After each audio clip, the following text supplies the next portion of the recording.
into three. These guys stole about 449 million shillings through a Fuliza fraud. Money that was in NCBA. And this was students from Laikipia University as well as Kenyatta University. And JKUAT has also been in the mix, stealing from NCBA about 24 million, taking advantage of the loopholes in the bank infrastructure. So when it comes to theft, I mean, the students are doing an amazing job of it. But also, I would like my panel to discuss how AI and ML can prevent fraud detection. Though I think in this case, should we not talk about fraud prevention rather than fraud detection? I can start with you, Joel. Oh, sorry. You need to introduce yourselves. Thank you so much. Mic check. It works? It's working. Yeah, thank you so much, Carol. Afternoon, everyone. My name is Joel Onditi. I'm the CEO of Pathways Technologies. We're a data, technology, and innovation company. And AI is a big part of what we are actually pushing out there. Currently working with local banks. Big one is ABSA for us. Hatnel was here yesterday talking about what they're doing. So ABSA is a partner for Pathways. And we are pushing some of these conversations into practical use cases with AI. Thank you. Happy to be here. Okay.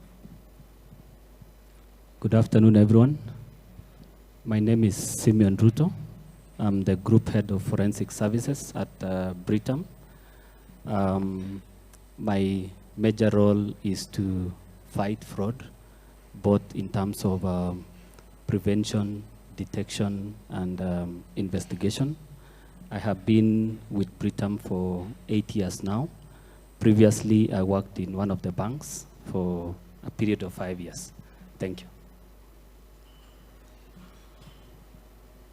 Oh, do I need to?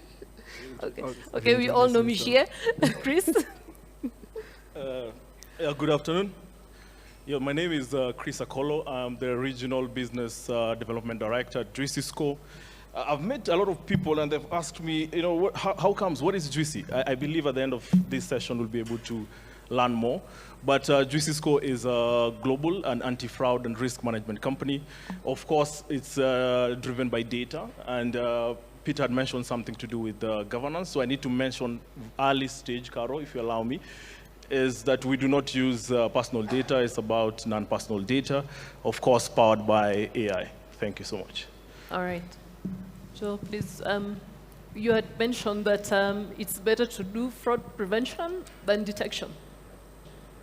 Okay, so then I would like to ask, so what is the use of AI and ML when it comes to fraud detection, when it comes to the whole idea of prevention? And can they actually use AI and ML to detect fraud as opposed to also preventing it? Can you catch it before it happens? Thank you so much, Carol. Now, if we think of the premise of AI, let's say machine learning, how do these things really work? Now, there's one group called supervised learning. So what supervised learning is we're using existing data points, existing information. I'll give a quick example. I'm sure most of us probably walked to school growing up, right? We used to walk to school. And maybe... How old do you think we are? I'm not sure how old you are, but I'm making an assumption, but I don't like making assumptions. Let's say you're walking to school, and on this particular route, something maybe maybe there's a river, or maybe there's some animal somewhere there. And so, naturally, you'll tend to avoid that particular path, right? That is supervised learning in your brain. Because of the data points, you understand that there's some danger somewhere, you avoid that route. Now, that's the same way that we build machine learning models for AI.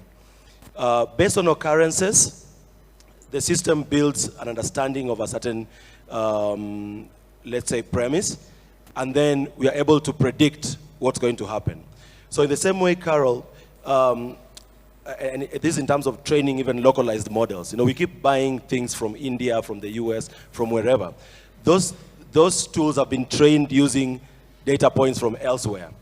So locally, we're able to retrain our models with local data. the way people steal in Kenya is probably different from the way people steal in India and elsewhere. The way the students from JKUAT and other universities, you know, the pointers to an attack happening can be predicted based on previous occurrences. So for me, that's a very simple analogy of how we can train a local model, and a local fraud prevention model using existing occurrences so that we are able to predict before it happens, to know that I'm already seeing signs that something is going to happen. Thank you. Okay, so Simeon, say the nature of digital fraud is that it's really fast. You know, you have to be ahead of, if you can be ahead of the hackers. But how do you make sure that you are on point before they hack, or that you can detect them before they hack? I'd like to start by pointing out that your first question on why should we focus on prevention more than detection? From experience, I will tell you that once you lose money as a result of fraud, the chances of you recovering the money is quite low, less than 15%. So that is the reason as to why the focus should be on prevention. Now, looking at use of AI to be able to help you detect fraud, remember, the longer it takes for you to detect fraud, the bigger the losses. Because usually fraudsters would try bypassing just one transaction, and then just to test the system. If you do not detect that, then increase the frequency and the amount involved in those transactions. So the longer it takes for you to detect, the more the losses. So AI would actually come in to help you detect fraud immediately it happens, almost in the first transaction. So therefore, there is a lot of saving there. Because number one, you can be able to prevent other transactions as soon as you realize, as soon as you've detected, you can seal the loopholes. You can also detect quite early that you can actually be able to stop that transaction midway. So meaning AI in this case is coming to help you prevent fraud. Okay. It is not only a detection mechanism, but it's also helping you to prevent fraud. And lastly, when fraudsters know that you have deployed a mechanism to monitor transactions, then psychologically, it increases the perception of being caught. So when they know that this particular company has deployed mechanisms to detect fraud, then they will keep off. So that way, it helps you to prevent fraud. Yeah. Does it actually work? Yes, it does. When you look at most frauds, especially in financial service institutions, it has an insider element. So the moment the employees or the staff know that there's monitoring that happens in transactions, then they keep off. Okay. And that works, yes. Interesting. So Michelle, I always seem to be asking you the questions about ethics, but when it comes to AI and ML, isn't it possible that the system might be flawed, that we might get the wrong information? You can get a false positive or a false negative. How do you prevent that? Don't prevent it. So You don't have a mic? I guess this was turned off. All right. So, okay. Yeah. I don't think you need to prevent it. We make mistakes as humans. We make false positives. We're not building God. We are building something below us. So let it make the mistakes, because false positives will be there. It's in the nature of how we build technology. We want 99-point-something% accuracy. That 0-point-something% is better than having a traditional fraud detection system that will tell you tomorrow morning when the auditors are going through your system, there was a fraud yesterday, we lost 100 million. It's way better to say, oh, we flagged a very important transaction for a customer that was delayed for 10 minutes because we thought it was fraud. So ethically, in terms of false positives, they're fine to be there. We've lived with them for as long as humans have been there, naturally creating our own false positives. So we don't expect perfection from AI. And does AI have to be explainable in order for it to be useful? Yes and no. Okay. Depends on the use case. The explainability is very important when the use case is something very sensitive. For example, if you're looking at fraud and money laundering, pattern is very important. There's a pattern that exists within how someone will commit a fraud or they will launder money. It may find a pattern, and it may be actually true that, yeah, that's fraud. We don't expect, and maybe it may not explain how it got to that, or we are not able to pinpoint the exact moment, because what happens is that it goes through a canvas of knowledge really fast, and if you were to hit pause and like, what is it thinking now at this second, could be completely irrelevant information because it's trying to find relevance. So being able to see how it thinks all the time isn't necessarily important. It could be something more sensitive, and it could be not necessarily on fraud and money laundering, but could be trading a country's wealth. Then you want to see every decision, interrogate everything. But if it's more, the need to have explainability, I always believe, depends on the use case. Of course, it is a principle of responsible machine learning, one of the principles that it has to be explainable, but it doesn't. But I think the use case will determine how explainable you want it to be. Okay. Chris, building on what Michelle said, how do you ensure that you are actually working with the specific limitations and challenges that AI and ML bring when it comes to fraud detection? How do you keep that in the mix? Thank you. Thank you so much, Carol. So for us, where we said, I need to make it more clear in terms of how we are looking at, because at Cisco we are looking at not identification. We're looking at more of authentication. So authentication, if I can make it more closer, is I do not want, for example, if I'm a bank or a financial institution, to know that the person who is using this device is actually Carol. What I want to know and understand is to have a relationship between an online persona, which is an app, with an offline persona who actually is a person. So what we're trying to do as Cisco, because there are quite some limitation in terms of biasness, in terms of maybe cost, but for us, how we're looking at and how we are structuring it is, it's more of a use-based. So anytime you hit a query on our side is when we charge. So for us, we are using what we call a device ID to be able to be the unique identifier to a person, not necessarily like how when you're using identification where you use either an ID or using maybe a telephone number. So for us, how we try to look at fraud is to package in a way that we can use alternative data and have markers, especially fraud markers, which can be able to help. And we have seen this in different countries and how it has worked. Carol. Okay, interesting.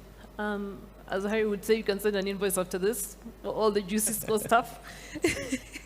So then I would like each of you to just give alternative to AI and ML. Like, is there an alternative, or are we limited to just these two? When it comes to preventing fraud, can we have other options? And can banks actually explore other options? Yeah.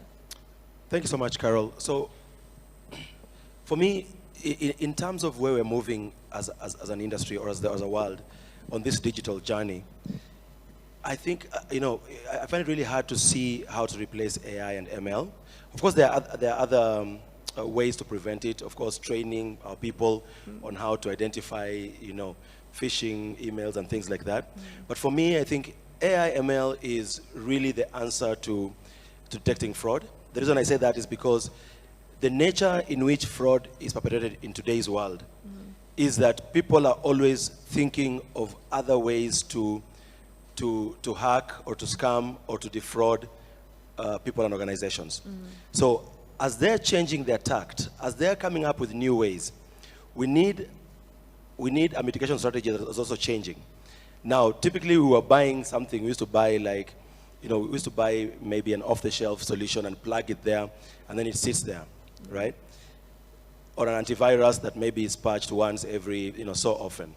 For me, that is too slow. That is too slow of a pace to keep up with with these actors. So my thinking is that, yes, there are other ways to take care of fraud, and I think folks like Seriano are better placed to explain, the different ways. But for me, there's no way of circumventing leveraging AI and ML, being able to run your data always through these checks, run your model on this data all the time just to make sure that you're staying up to speed. Okay. Thank you. Simeon, and would you happen to have any instances of fraud, perhaps, in the insurtech industry? There are many instances of fraud. Yeah. And I would say that is the reason why I have a job. Yes. So to begin with, you've mentioned, is there any other way? So it's like we're comparing AI, ML with traditional ways of fraud prevention or fraud detection, which to me, I'll tell you, we can almost conclude that there's no other way. And the reason is the fraud landscape has changed over time. The historical fraud that you would see or find probably in banks, gun robberies and so on, are no longer there. So the ways of preventing the traditional fraud cannot be effective in the present day age of digital technology. Yeah. So that is the only, that is the reason as to why we cannot run away from AI, ML in this sense. So I would give a straight answer that AI, ML in fraud prevention is the future, and it is here with us. So it's just for us to align our thinking, align our strategies around AI and ML for us to be able to effectively fight fraud. Yeah. Okay. And Michelle and Chris, have you heard of any trends, any future trends? What's coming next after AI and ML in fraud detection? What's the next level, if at all there is one so far?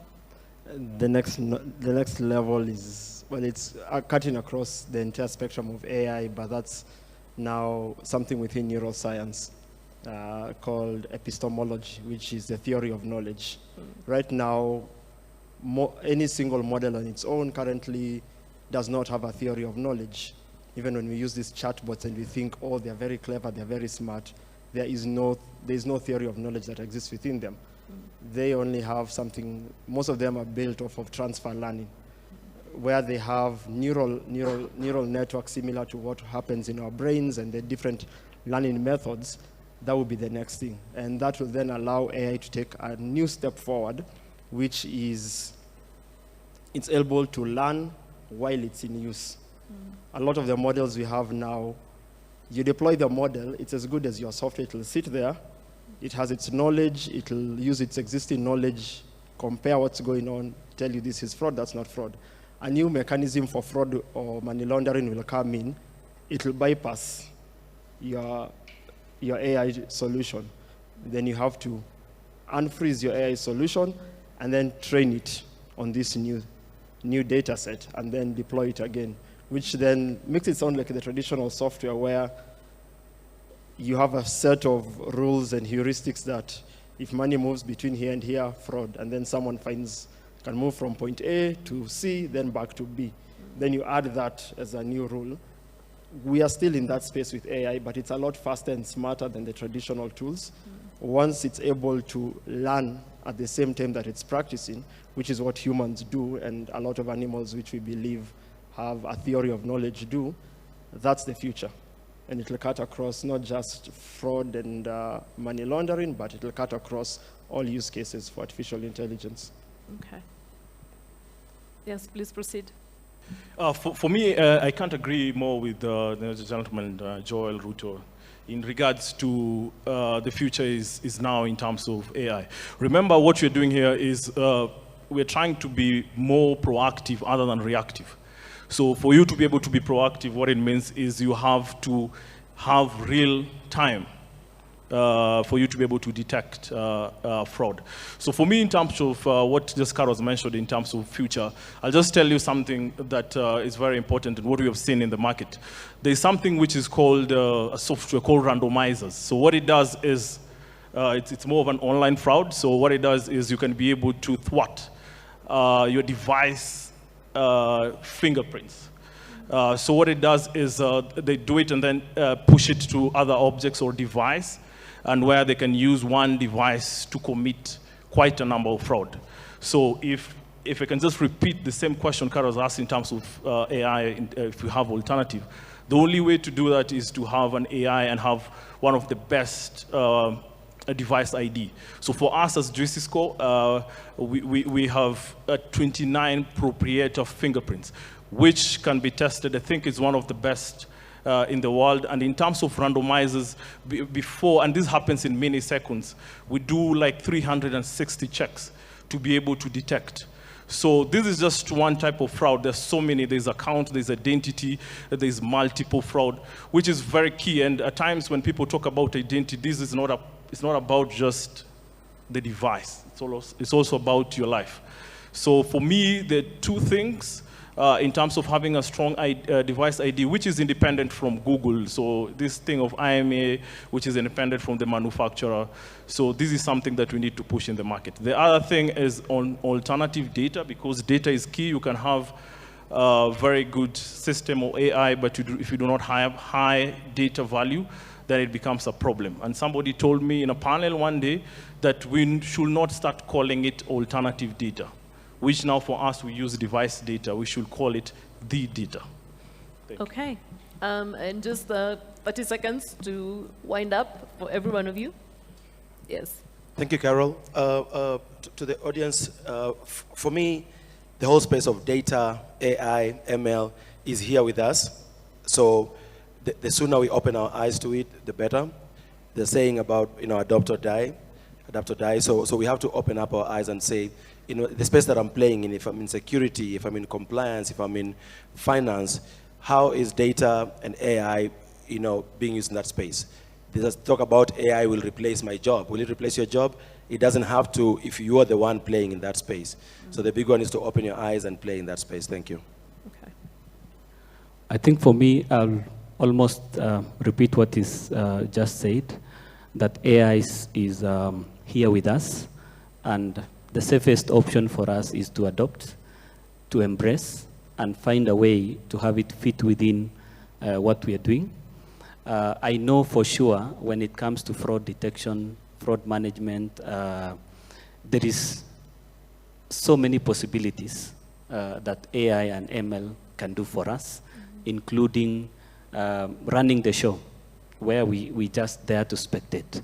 So it's a call on all of us to adopt AI and ML, which is the future.